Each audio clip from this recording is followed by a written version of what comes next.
this was saying, my paper is actually about the Republican Party in Texas, but I think that the paradigm that's happening in Texas is pretty emblematic of what's happening in the Republican Party as a whole.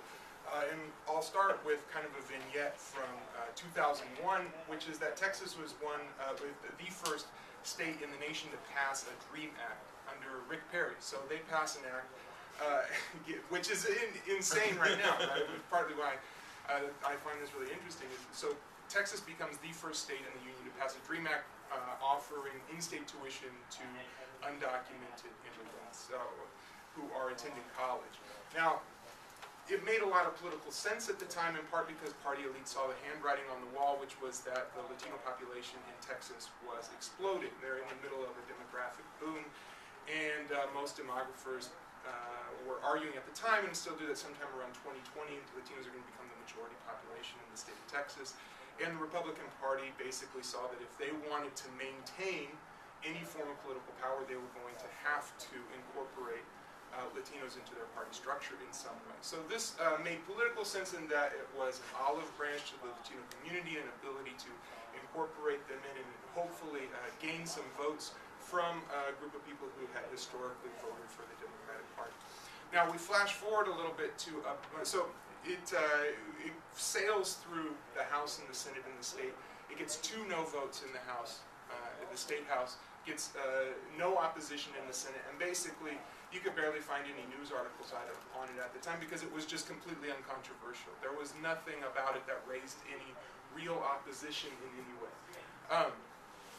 Flash forward to 2012, and Perry is running for president, and the presidential campaign basically gets completely cratered by his support for the DREAM Act in 2001. He's attacked on the right as being too soft on immigration. It allows Mitt Romney to get a hold on the right by tacking hard to the right on immigration and attacking Rick Perry. And basically, Perry's campaign is dead in the water.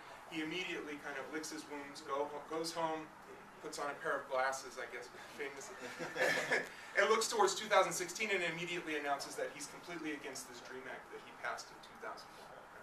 So we have kind of an interesting paradox on one hand, where we have the party elite who see that they need to incorporate minority populations. This is a big conversation after Mitt Romney lost by such a big margin in 2012 when the Republican Party had convinced itself that they had an easy election, that there was an intense need to incorporate minorities into the Republican Party.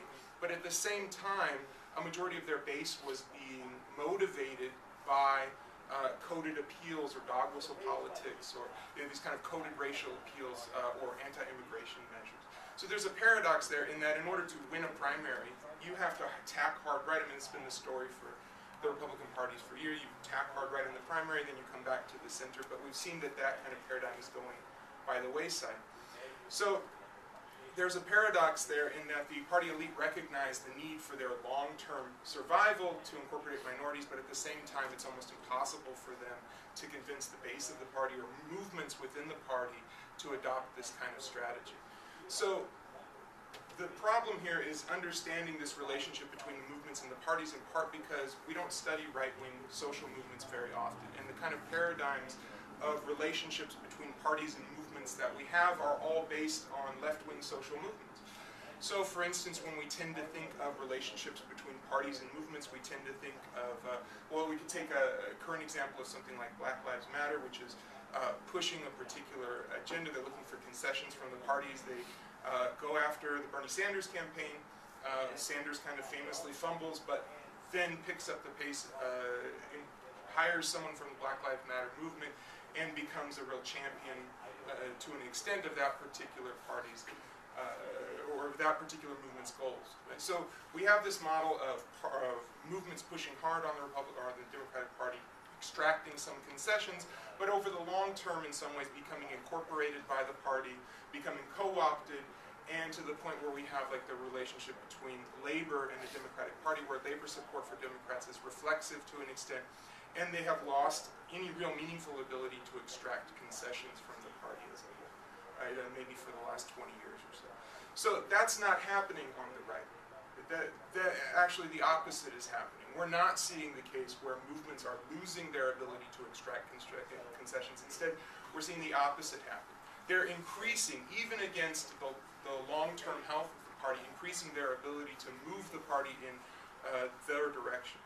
So Texas is a really interesting example of this. So my argument is that typical explanation might be, why do we have so many Republicans who are hardcore anti-immigration if this is going to cost the party in the long term? And the usual explanation is, well, they just have a bunch of crazy people. They're appealing to them in some way, and there just happen to be more and more crazy people. I suppose, which is why Donald Trump is doing so well. Okay, I'm going to make an argument that there's an actual structural, there's a structural reason for this tactic, right? And it has to do with the relationship between symbolic politics and material politics in the right wing, and the relationship between parties and movements, especially in the right wing. And this Texas story is an interesting one. In part because Texas was one of the first state Republican parties that adopted some of this kind of culturally conservative, what we might call Christian right rhetoric. And it started in the mid-90s when the Christian right gained a foothold in the party and actually took over a lot of the reins of power of the state Republican Party through their party convention.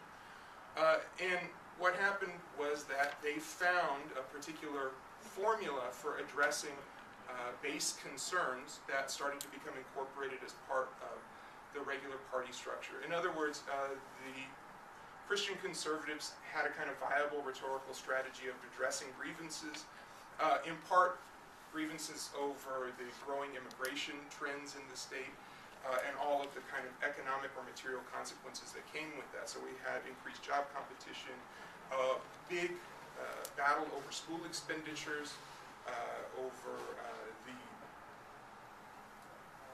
over state budget pressures, school expenditures in the terms of trying to normalize spending across racial districts or across segregated districts. And the Christian right was able to address those material concerns in part through a particular symbolic rhetorical strategy without necessarily coming out and pinning problems on a particular racial group. They were able to use coded racial appeals. So this kind of got a trial balloon in the mid-1990s with the Texas State Board of Education, which is famous now. I've probably heard over the last few years. They've become increasingly famous, but they started off in 1996 by electing a core group of people to the board to push a hard-right cultural conservative agenda. So famously over the last few years, they've made headlines because they've tried to do things like exclude Cesar Chavez from the history books, but include Moses as founding father, because the Constitution is biblically based, right? So Moses should be in the history books. Cesar Chavez is a communist, so he should be excluded. So this type of idea where we're defending our culture, we're defending our way of life, has a long history within the Christian right, but it started to gain a foothold in the party proper, especially in Texas, after this 1996 revolution. So they found, on one hand, it kind of fit two-party needs. It motivated a base who were having, had grievances along material lines that related to racial issues of immigration, but it did not necessarily trigger any direct racial politics. As we have these kind of coded racial appeals, they could motivate a base, but they weren't strong enough to interfere with the party elite's project of incorporating Latinos into the Republican Party. So, for instance, Bush, when he was running for governor in the 1990s, was able to win up to 40% of the Latino vote. And Texas governors have been routinely able to win somewhere in 30% range. But it's been falling lately for reasons I'll talk about. So, the structural problem is that the Republican Party was not able to, and hasn't been able to, address the actual material concerns of their electorate. In other words, they haven't been able to pass any particular legislation that addresses the immigration, the changing demographics of the state. They haven't been able to address the economic crises that have been happening, that have been hitting areas of the state particularly hard, especially suburban areas of the state. They haven't been able to address the education politics, which has seen redistribution. So court battles have been lost in these areas, and we've seen redistribution in the state along racial lines. So the Republican Party itself hasn't been able to address any of these material concerns. What this has opened up especially in the state primaries, is an ability for Republican candidates to argue that these material concerns are not being addressed because of lack of conservative fervor, in other words. So we've kind of converted these material concerns, or they're being addressed through symbolic means. Well, then if these material grievances aren't being addressed, it's because the candidates themselves are insufficiently conservative. So we haven't addressed educational concerns because these Republican candidates are just insufficiently passionate in their conservative principles. So we see an increase, especially after 2002, in local level Republican politicians being challenged in the primary system by people on the right. So, in other words, we have a lot of politicians making coded racial appeals. They get to the State House. They attempt to pass. In 2005, we see a slate of anti-immigration measures being pushed through the State House, but continuously being blocked in the State Senate by party elite. So the Republican candidates were able to get them introduced, but never passed. So we had a slate of anti-immigrant legislations that were introduced. One was trying to roll back the 14th Amendment. Another was trying to deny people licenses. There was a move at some point under Perry's campaign to provide driver's licenses. That was rolled back. There was a bill that would have required state agencies to report the cost of services such as hospital care that they provided to undocumented immigrants. The state elite were able to block these at key points in the party legislature within the State House. Now,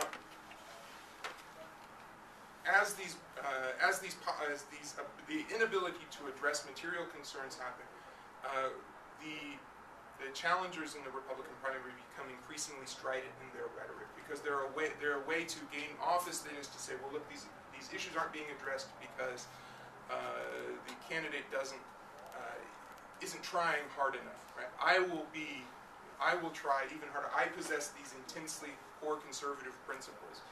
And this rhetoric starts to have a big impact. So, for instance, in 2006, Farmers Branch in Texas, going through a big population boom and a demographic change, and at the same time seeing a lot of money being taken out of their local school districts for redistribution payments around the state, passes harsh anti-immigrant measures in the state or within the county that would have necessitated people who owned apartment complexes to check the residency of all of the people that they rented to. Otherwise, they would be subject to criminal fines. So the tensions start to boil over because the politicians are unable to address the material concerns, but they're continuously being challenged in primaries on the right. So, for instance, we get a big example of this in 2012 when we have a Senate campaign by David Dewhurst, who was a party elite, basically very connected to the Perry campaign, was Rick Perry's right-hand man while Perry was in the governor's seat for 10 plus years. And Dewhurst basically gets blown out of the water by Ted Cruz. And Dewhurst had all of the markers of a hardcore traditional conservative. He had the Texas Tribune rating him as more conservative than 70% of all politicians in Texas. He had endorsements from the traditional Texas Republican Party campaigns. He had Rick Perry campaigning for him, and he outspent Ted Cruz something like 3-1.